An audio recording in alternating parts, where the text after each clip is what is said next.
Assalamu алейкум, кандайсыздар?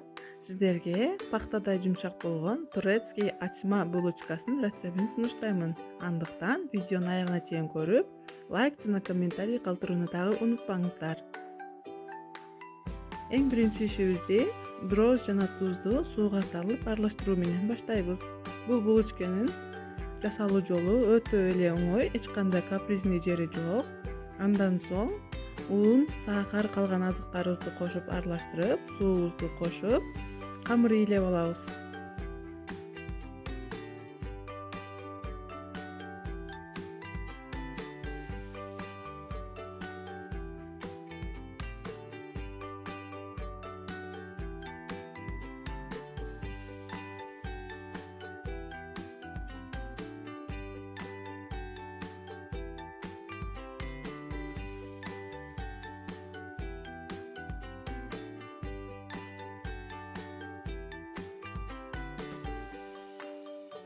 Түрк элинин камырлары өтө эле карапайым азыктардан, бирок алардын негизги эле сыры камырыбызды ушинтип жерге төгүп алып, бир колубуз менен созуп, кайра топтоп, мына ушундай кылып чыгабыз. Бул түрктөрдүн эң негизги сыры.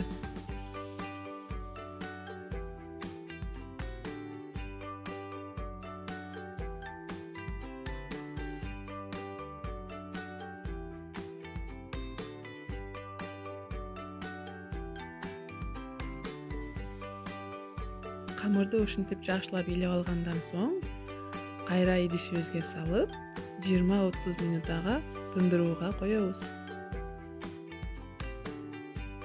Биздин камырыбыз да ачып чыкты.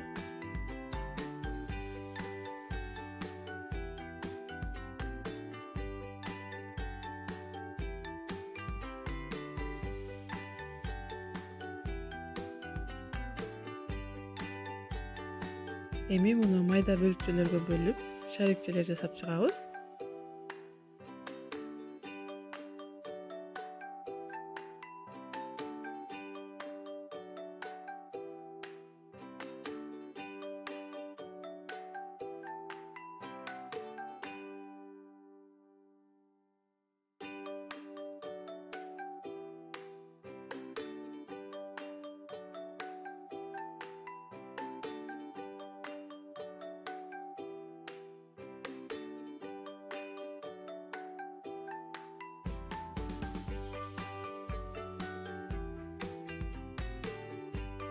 Камырды өтө калың эмес, өтө жумшак эмес, орточо калыңдыкта кылып жайып алабыз. Жана үстүнө өзүңүздөр каалаган шоколадный пастаны сүйкөп алабыз. Бирок эсиңиздерде болсун, эч качан шоколадды эритип куюуга болбойт. Мен мына ушул шоколадный пастаны колдондум.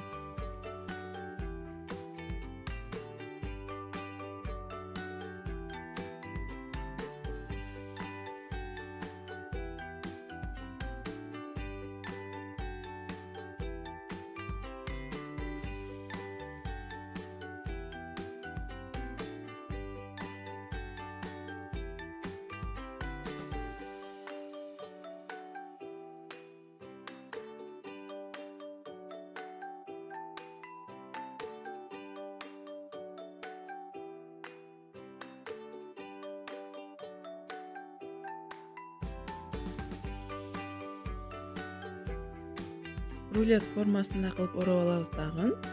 Камырдын чекелерин бири-бирине жабыштырып, эки четинен эки жакка карай ороюбуз.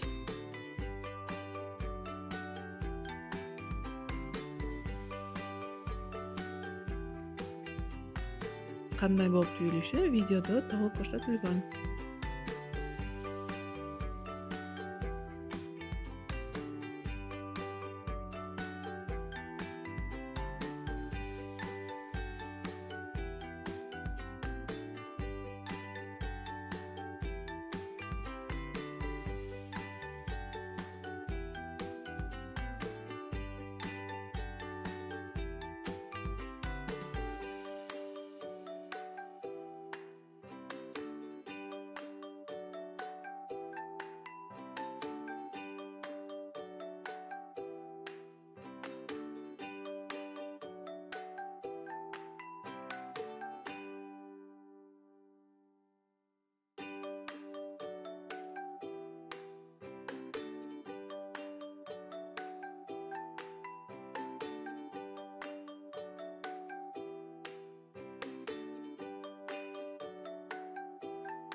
баарысын түйүп болгондон кийин жумуртканын сарысы менен бетин сүйкөп чыгабыз.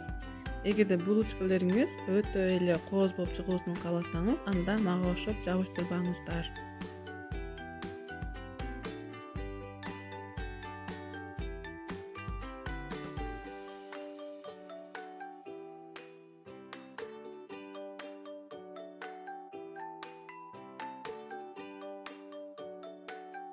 Биздин ачма булочкаларыбыз духовкага жөнөдү. Мынакей достор, өтө эле жумшак, сонун болуп бишип чыкты. Сөзсүз түрдө жасап көрүңүздөр, баарыңыздарга жагат деген ойдомун. Анда эмесе каналга лайк жана комментарий калтырууну унутпаңыздар. Баарыңыздарга аш болсун.